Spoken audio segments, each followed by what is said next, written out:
Hello, good morning students. बेटा 11th class में हमारे पास 8th चैप्टर चल रहा है बाइनोमियल थ्योरम। बाइनोमियल थ्योरम में आपको बाइनोमियल का मतलब बताया गया बेटा सबसे पहले when two terms are connected with the sign of plus और minus then that expression is called binomial. और बेटा उसकी power whole number 0 1 2 3 4 5 and so on कितनी भी होल पावर नंबर हो बेटा उसको हम उसकी हेल्प से सोल्व कर सकते हैं। इसको आपके लिए एक फॉर्मूला बताया गया था a plus b raise to power n।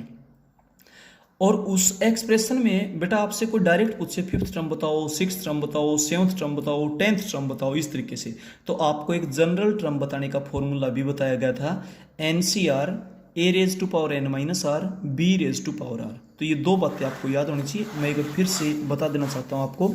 सबसे पहले बाइनोमियल एक्सपेंशन दोबारा लिख कर बताता हूँ बेटा। पहले बताया हुआ पहले a plus b raise to power n is equals to NC0 a raise to power n plus NC1 a raise to power n minus 1 into b plus NC2 a raise to power n minus 2 into b square और यूं चलते चलते और last में आ जाएगा भाई NCN b raise to power n।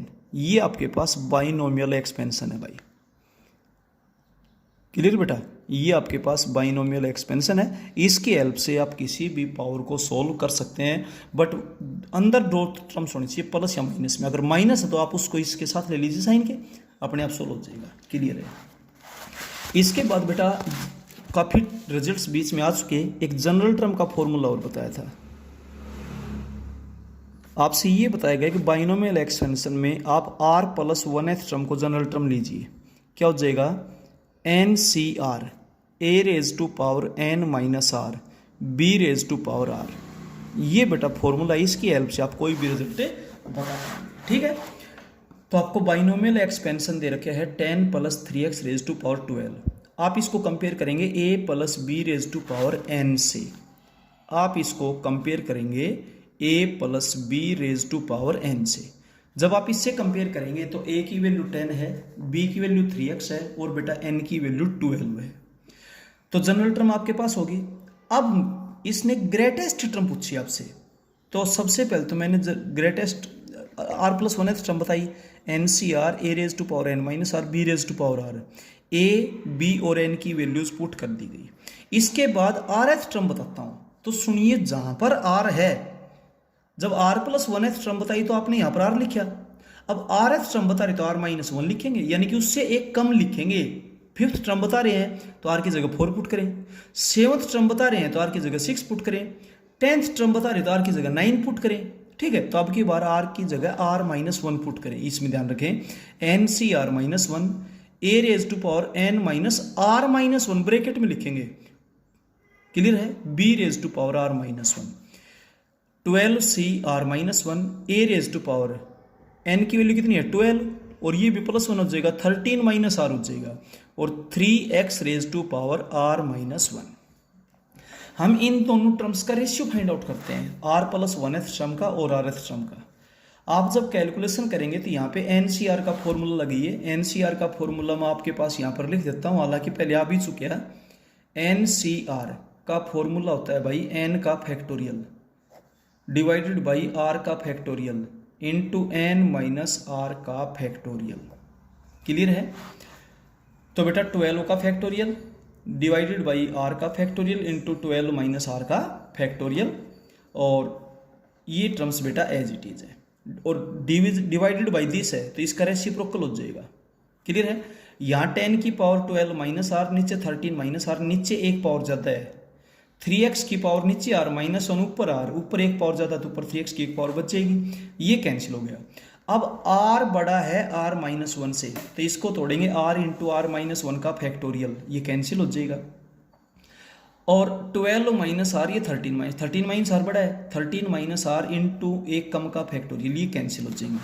यहाँ से बचा 13 माइनस आर, यहाँ से r 3x अपॉन 10। अब ये क्वेश्चन में दिया हुआ है कि x की वैल्यू 4 पुट करें।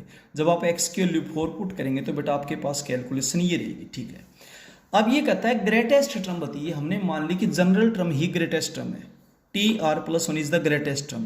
तो जब ये सबसे बड़ी है तो ये rth टर्म से ग्रेटर और इक्वल भी हो सकती है, क्योंकि दो टर्म्स भी सेम हो सकती है एक्सपेंशन में। ठीक है, तो ये ग्रेटर देन और इक्वल टू होगी बेटा। अब टी आर प्लस 1 का रेशियो है 6 इंटू 13 माइनस आर और आर एथ टर्म का रेशियो है 5R।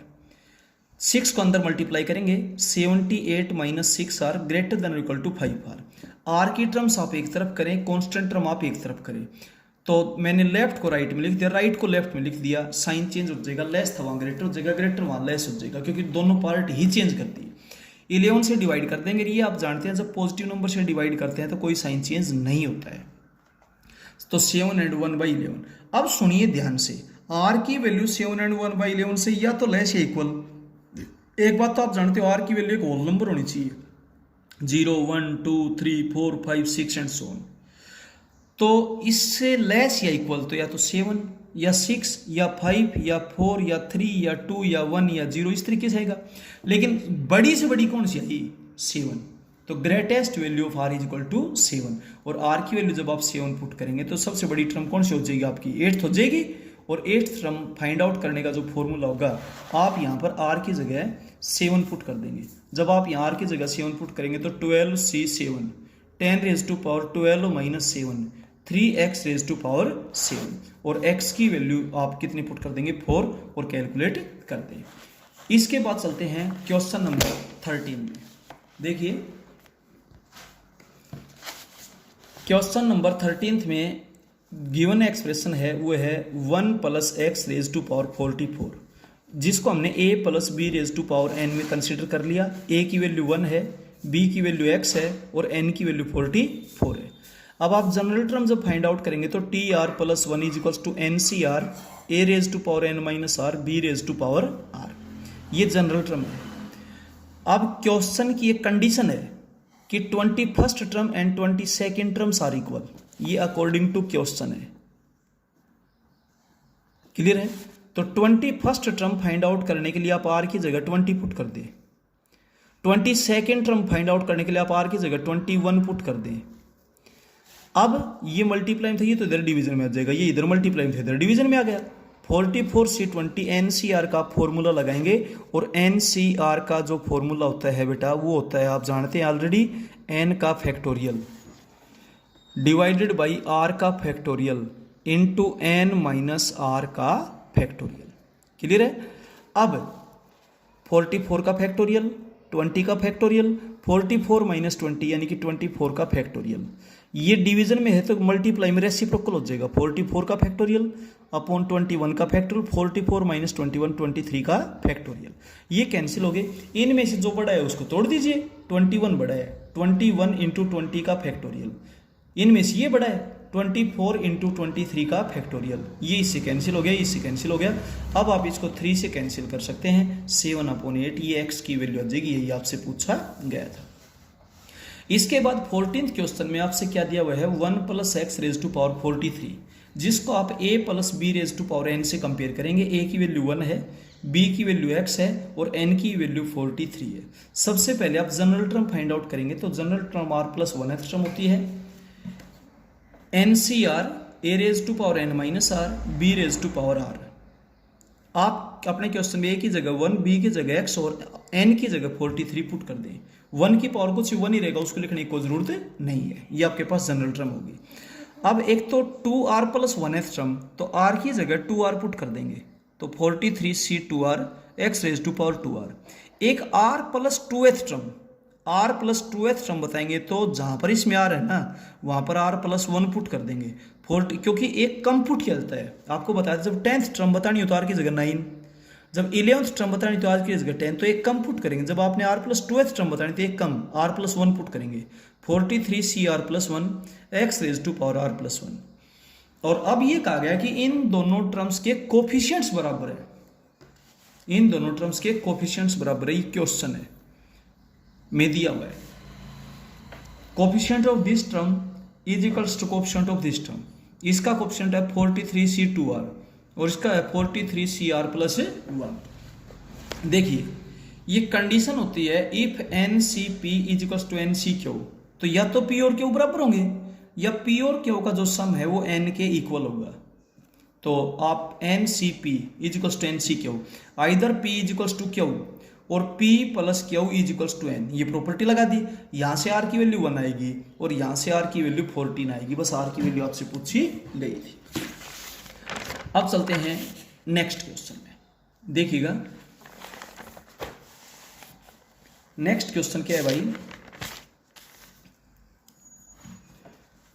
The given first expansion is, दो एक्सपेंशन दे रखे हैं कि क्वेश्चन में, एक को हमने फर्स्ट बोल दिया, एक को सेकंड बोल देंगे। The given first expansion is 1 plus x raise to power 2n। जब क्वेश्चन में n हो तो आप अपनी तरफ से जो n लेते हो उसको कैपिटल ले लीजिए। इसको a plus b raise to power n से कंपेयर करेंगे तो इस n को कैपिटल n ले, क्योंकि स्मॉल n तो यहाँ पर ऑलरेडी है। a की वैल्यू 1, b की वैल्यू x और कैपिटल n की वैल्यू स्मॉल 2n, ठीक है। तो यहाँ पर जो पावर है वो इवन है, और जो पावर इवन है तो इसका मतलब टोटल टर्म्स ओड होंगी, और टोटल टर्म्स ओड होगी तो बेटा एक मिडिल टर्म होगी, और वो निकालने का फॉर्मूला होता है n/2 + 1/8। n की जगह क्या है 2n, 2n + 2 + 1/8, 2 से 2 कैंसिल हो जाएगा, यानी कि n + 1/8 टर्म आपने बतानी है। तो सबसे पहले जनरल टर्म का फॉर्मूला होता है NCR a⁻n−r b⁻r। ध्यान रहे n कैपिटल लिखा जाए क्योंकि स्मॉल n यहाँ पर ऑलरेडी है। अब इनकी वैल्यूज, n की वैल्यू 2n, a की वैल्यू 1 और b की वैल्यू x, ये आपके पास जनरल टर्म आ जाएगी। अब जनरल टर्म आने के बाद n + 1th टर्म बतानी है, तो r की जगह n पुट कर दो, 2nCn x⁻n, ठीक है। इसका coefficient of middle term 2nCn, ये आ गया, छोड़ दे, ठीक है। अब second expansion, the given second expansion is 1 + x⁻2n−1। इसको भी आप a + b⁻n से कंपेयर करेंगे। जब आप इससे कंपेयर करेंगे तो a की वैल्यू 1 है, b की वैल्यू x है और n की वैल्यू 2n−1 है। क्लियर? यहाँ पर n की वैल्यू 2n−1 है, ये ओड है क्योंकि n कोई भी एक नेचुरल नंबर, 2 से मल्टीप्लाई करेंगे इवन, और इवन में 1 ऐड करें चाहे 1 सब्ट्रैक्ट करें, ओड हो जाएगा। और जब पावर ओड हो तो टोटल टर्म्स तो से एक ज्यादा होती है, टोटल टर्म्स इवन हो जाएंगी। और जब नंबर ऑफ टर्म्स इवन है तो वहां पर एक नहीं 2 मिडिल टर्म्स होंगी, then there are 2 middle terms. और जब n ओड हो तो मिडिल टर्म्स फाइंड आउट करने का फॉर्मूला क्या होता है, n + 1/2th, n + 1/2 + 1th।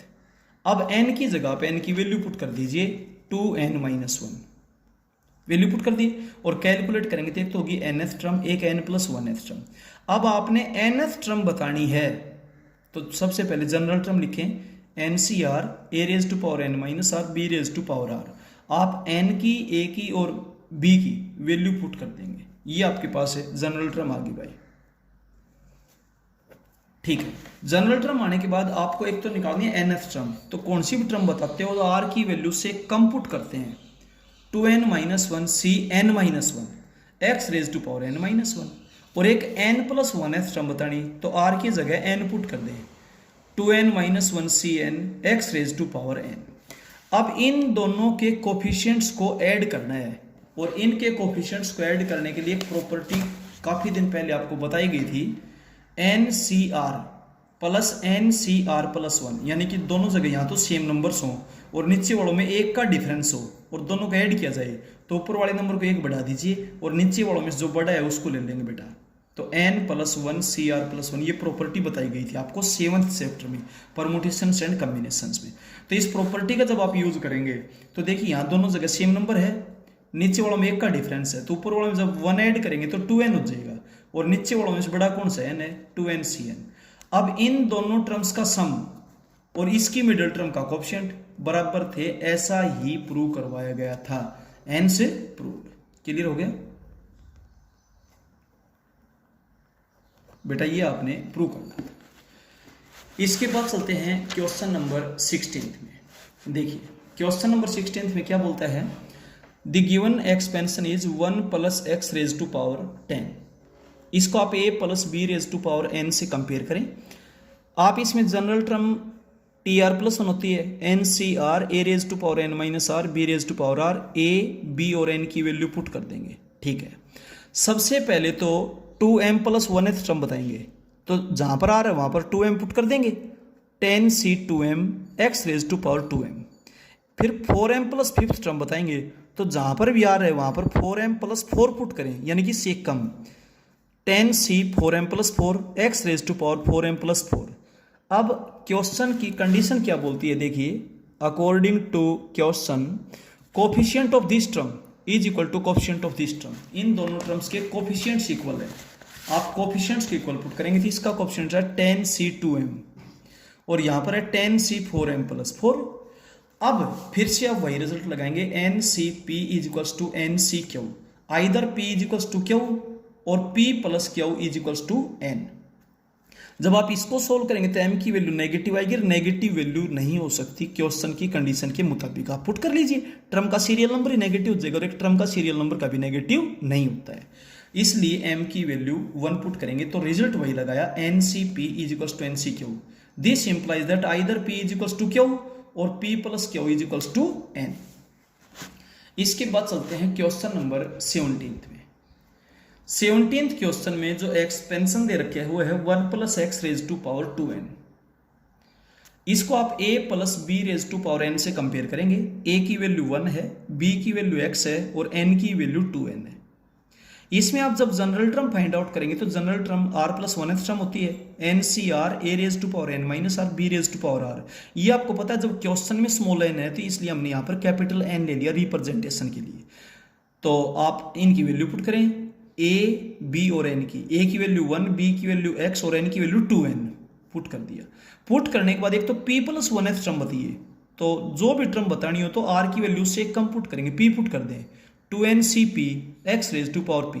एक p plus 3th term find out करनी है तो r की जगह p प्लस 2 पुट करें 2ncp plus 2 x raise to power p plus 2। और अब क्वेश्चन की कंडीशन यही बोलती है कि इन दोनों टर्म्स के कोफिशिएंट्स बराबर हैं, 2ncp is equals to 2ncp plus 2। अब फिर वही कंडीशन लगाते हैं, अगर NCP और NCQ बराबर हैं then either P is equals to Q और P plus Q is equals to N। तो या तो बेटा P is equals to P plus 2 या फिर P plus 2 is equals to 2N। यहां से तो 0 इज इक्वल्स टू 2 आएगा जो कि पॉसिबल नहीं है, तो इसको सोल्व करेंगे 2P plus 2 is equals to 2N। 2 common लेकर कैंसिल कर दे, P plus 1 is equals to N और P की वैल्यू N माइनस 1 हो जाएगी। यही आपने प्रूव करना था। इस तरीके से बेटा ये क्वेश्चंस होंगे, आगे के क्वेश्चंस हम आपको नेक्स्ट वीडियो में करवाएंगे। Okay, thank you.